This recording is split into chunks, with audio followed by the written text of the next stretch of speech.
pretty flat. I mean, this won't, the color won't, the color breaks won't press out, but it'll get flatter. So how busy has it been today? Oh my God. Since the moment we opened the door, there's people waiting outside for us to come in. It's been that busy. Literally people waiting outside like, open, man, wear them books. Wear them books. Spiro's got you. This is what happens.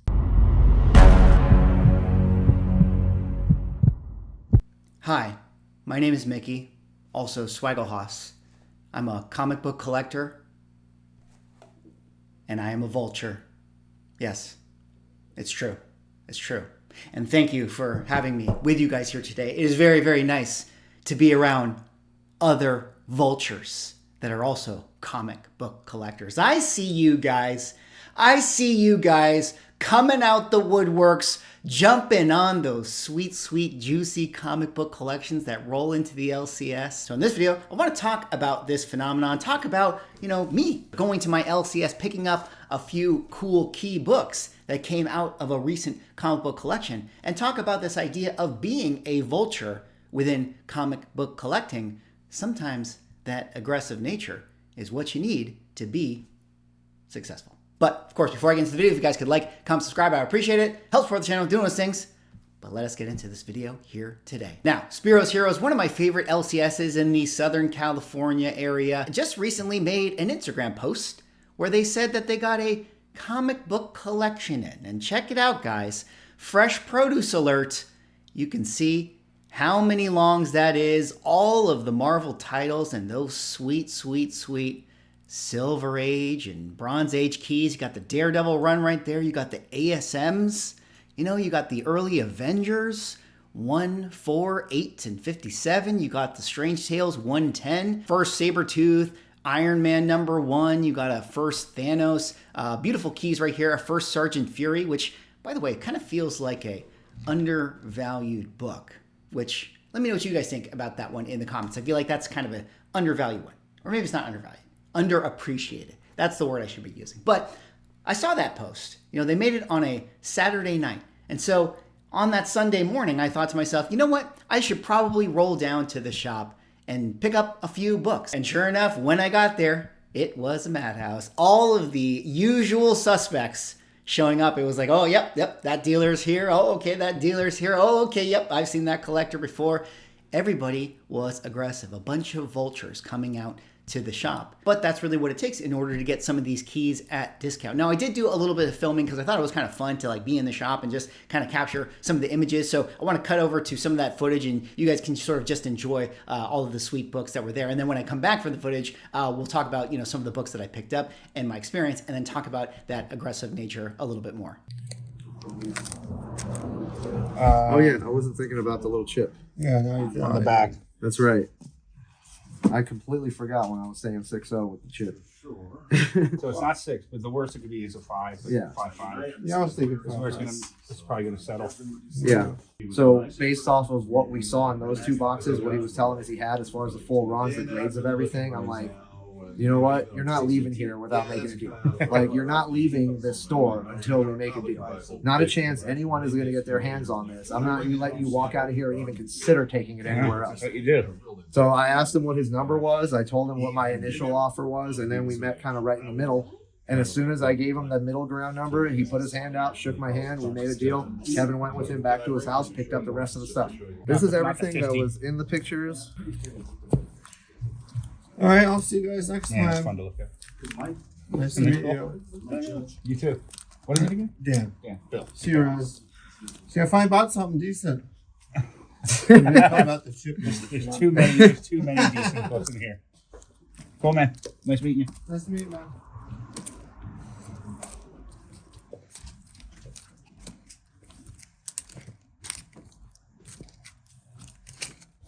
I saw the camera pull in. I'm like, let me do a flip.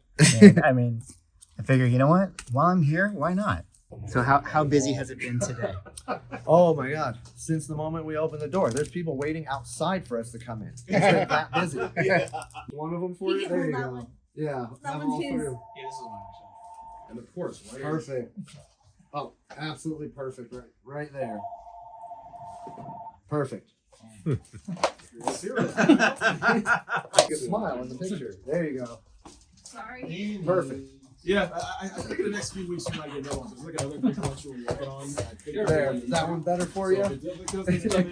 Definitely some really sweet books, really nice colors on a lot of the comics that I feel like are usually unearthed from comic book collections. You know, shout out again to Spiro's. You know, they hooked it up. I got a couple of books I'm going to show you guys in a second. It was really cool because it felt like everybody who was there was walking away with some great keys for themselves. You know, there was one couple there that picked up an Avengers 1 and an Avengers 4, and she was super excited about it. That was like her grail book. So, you know, shout out to her and congratulations to her for picking that up. And congratulations to me for picking up these books as well. Well, the first book I want to share with you guys is probably the coolest one that I got out of this batch.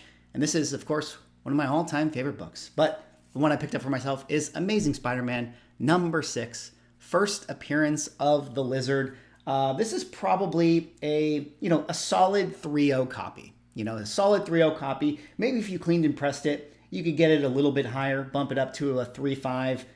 Maybe you could get a 4.0. You know, if the grader is feeling good that day, you could probably get a 4.0 out of this one. But as it sits, it's definitely a 3.0. Got this one at a really, really nice price for $500. And that's really, you know, why people go to these stores. You know, they want to get, you know, the good deals, because if the LCS was able to get, you know, the collection at a good deal, and the person who sold their collection, you know, felt like they were getting a good price for what they bought their collection for, then everybody wins. You know, everybody gets to pass on the equity. And that's why people, you know, are always showing up, you know, early in the morning for this experience. All right, next book I picked up for myself is probably the best copy I've ever had of this particular book. But this is a Daredevil 131, first appearance of Bullseye. As you guys can probably see, really, really nice colors on this one. You know, sometimes you get these copies and the reds aren't as saturated. That's one of the things I notice. It's especially in the reds, you know, on comic books that often get faded. But this is a really solid copy. I'd probably call it, you know, as it sits, a 9.0. You know, that's what I would say, you know, just to be a little bit conservative on it. But nice book, you know, one that is definitely an upgrade to the one I had in my collection before. Got this one for $200, which I thought was a really, really nice price for that. And then the last kind of big key that I picked up for myself is this copy right here, Fantastic Four, #50, third appearance of the Silver Surfer. Really nice, solid mid-grade, you know, for this one. Nice presenting, you know, some spine ticks here, but, you know, just a solid copy, nice shine to it. And one that is nicer than any copy I've had of this one before. You know, I've had a lot of low-grade stuff.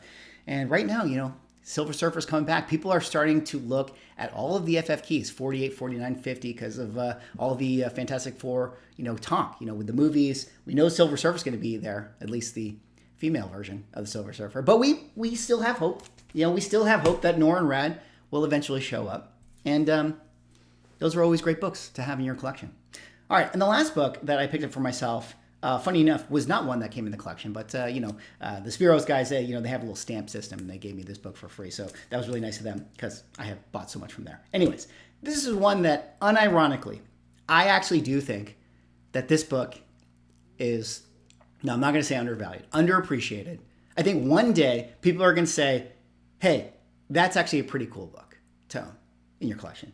But this one right here, a book I've never owned before, Spider-Man and Batman #1, the first meeting and team up of Spider-Man and Batman. This is from 1995. It was a special Marvel and DC cross-promotion publishing situation. Technically, it's outside of the canon of, you know, the various universes, but this is, you know, the first time that they actually are drawn together. And it's, you know, Mark Bagley art, so you can't go wrong with that. And just a really cool book that looks great on a shelf. It's actually got the bevel texture, if you guys can actually see that.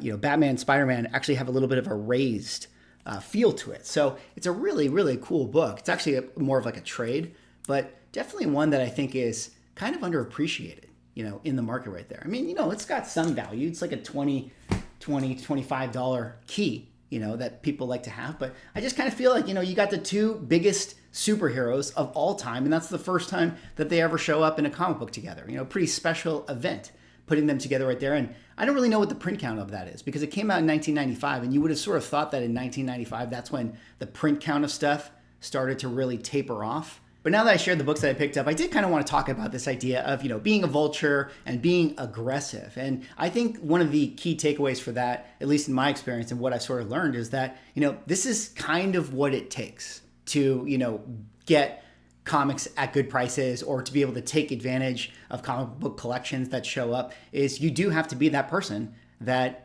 can get there right away, can be the first person, at the door, can be the first person to check out the collection and to basically make the purchase, before anyone else can. I mean, while I was at the store, just there, you heard in the video, it's like there was a line of people already out there, wanting to buy everything up. And while I was there were people calling in nonstop. I mean, there were literally people that were like, hey, is the ASM 6 right there? And, shout out to Rez and Kevin. Rez was on the phone and he was just like, yeah, I think the guy who is looking at this ASM 6 is going to buy it. And that sure enough was me. And it's like, I got it because I was there faster than the other guy. I mean, look at the vulture behavior. You see this. This is on a comic book collecting Facebook group, a post that came out, just a couple days ago. This person right here is sharing a massive long box collection that they had just picked up. And, if you just kind of look at the comments, I mean, so many of them are like, hey, if there's a House of Secrets 92, I'd love to buy it off of you. Hey, will you be selling this Giant Size X-Men #1? I'm interested. I would be interested in that book. Definitely interested in this. Hey, I'm interested in this one. Hey, what do you estimate the grade on this one is?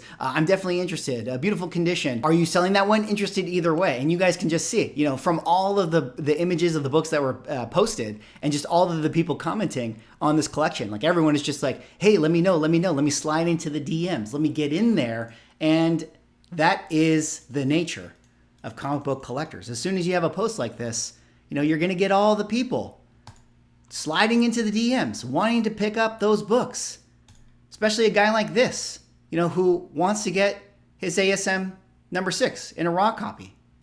Hey, pay attention, guys. Look at the books. I know what you're looking at. Look at the books and look at the smile on my face. It's the most important part of this picture overall. Okay? So with that being said, sometimes you have to be a vulture. Because if you're not, I promise you, there are many, many, many, many, many other people that will be. So definitely go follow all of your LCSs. Go follow their accounts on Instagram. Make friends with your LCS owner. Be on the short list. Be on the phone call list with them. That's probably the biggest tip that I can have for you guys in this video here today. Anyways, that's all I got. Me showing 4 new books I picked up in my collection off of a collection that came into my shop. Anyways, that's all for this one. Let me know what you guys think about being a vulture out there. Are you guys one of those people that are like, the early morning, as soon as the comic book collection comes in, you're in the car and you are there? Let me know in the comments. Anyways, that's all I got. Like, comment, subscribe. Big shout out to Spiro's Heroes, Rez, Kevin, and Elliot. Definitely go check them out. See y'all in the next video.